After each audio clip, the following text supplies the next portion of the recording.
No Precisamos Falar sobre de hoje, trataremos sobre um tema infelizmente atual, porém ainda pouco debatido, o tráfico de pessoas no Brasil. Você sabia que durante séculos essa foi uma prática não apenas lícita, mas também muito comum em nosso país? E que embora hoje em dia seja proibida, ela ainda persiste de forma camuflada? Pois bem, o tráfico negreiro brasileiro refere-se ao período da história em que houve uma migração forçada de escravos para o Brasil, de meados do século XIV até o século XIX. Africanos, portugueses, holandeses, ingleses e brasileiros dominaram um comércio que envolveu a movimentação de mais de 3 milhões de pessoas. Em 1850 foi sancionada no Brasil a Lei Eusébio de Queiroz, que proibia o tráfico negreiro para o nosso país.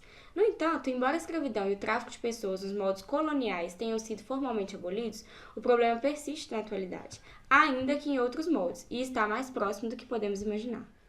A Organização das Nações Unidas, no Protocolo de Palermo, define tráfico de pessoas como o recrutamento, o transporte, a transferência, o alojamento ou o acolhimento de pessoas, recorrendo-se à ameaça ou ao uso da força ou a outras formas de coação, como rapto, fraude, engano, abuso de autoridade ou a situação de vulnerabilidade ou a entrega ou aceitação de pagamentos ou benefícios para obter o consentimento de uma pessoa que tem autoridade sobre a outra para fins de exploração. Esse tipo de crime visa principalmente 4 tipos de fins: a exploração laboral, ou seja, da força de trabalho de forma análoga à de escravo, o tráfico de órgãos, a adoção irregular de recém-nascidos e principalmente a exploração sexual de mulheres. Esse mercado clandestino e milionário que, segundo a ONU, movimenta anualmente 32 bilhões de dólares em todo o mundo, dos quais cerca de 85% provém da exploração sexual, infelizmente está inserido no contexto brasileiro.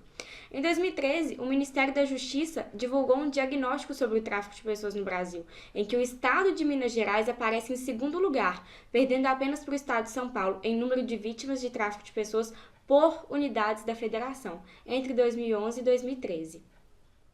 Este crime se consolida principalmente pela vulnerabilidade socioeconômica das vítimas, que, iludidas pelas promessas de uma vida melhor, um emprego dos sonhos, uma boa remuneração pela venda de uma parte do corpo ou por um filho recém-nascido, são enganadas, traficadas e cruelmente exploradas.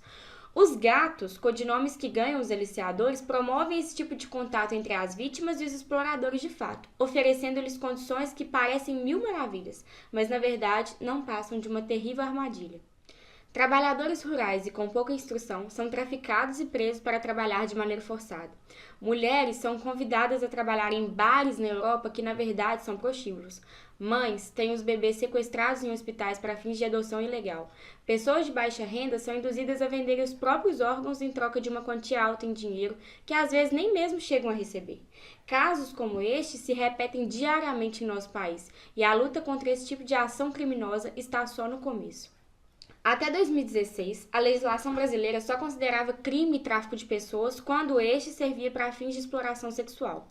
Quando, a partir da Lei 13.344, a acusação passou a ser mais rigorosa e sistematizada, facilitando a operação da justiça, tornando-a mais abrangente, porque deixa de restringir o tráfico de pessoas apenas quando este se dá para fins de prostituição. Agora que você já sabe que o tráfico de pessoas ainda existe no Brasil, nós, da Clínica de Trabalho Escravo e Tráfico de Pessoas da Faculdade de Direito da UFMG, queremos te estimular a combater o problema, se informar e se engajar na luta contra tamanha crueldade. Em caso de vivenciar algo parecido ou souber de alguém que vivencia, não se cale, denuncie.